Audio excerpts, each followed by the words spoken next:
Mercredi 18 juillet 2025, à la sortie du Conseil des maires de la MRC de Bécancour, j'en ai profité pour rencontrer la mairesse Julie Pressé à propos de l'urgence de Fortierville. En gros, ce qu'on sait, c'est qu'il y a des médecins qui s'en viennent à l'automne, donc on va avoir de la relève et que l'urgence garde son statut d'urgence et reste ouverte, là.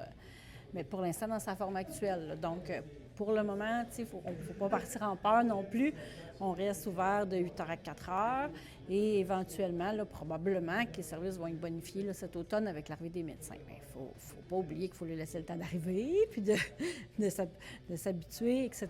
Mais c'est quand même une bonne nouvelle parce que juste le fait qu'on ne ferme pas, qu'on protège les services, puis que bien, on vient de virer la roue de bord, là, dans le fond. C'est ça le message que ça envoie, fait qu'on est super contents.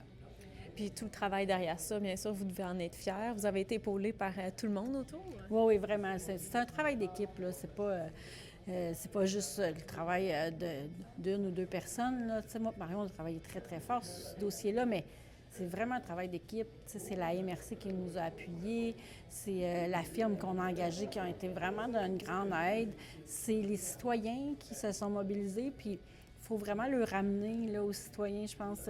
Tout ce qu'ils ont fait, c'est énorme parce que ça a démontré une vraie mobilisation, puis à quel point les gens, ça leur tenait à cœur. Puis, tu sais, j'entendais souvent par le passé, « Ah, ça vaut-tu la peine? » Mais tu sais, là, on peut dire oui, tu sais, ça vaut la peine de faire tout ça, puis il faut continuer à le faire quand on a des embûches, il faut continuer à se lever, il faut continuer à défendre nos intérêts. Donc, je pense que c'est vraiment un beau travail d'équipe.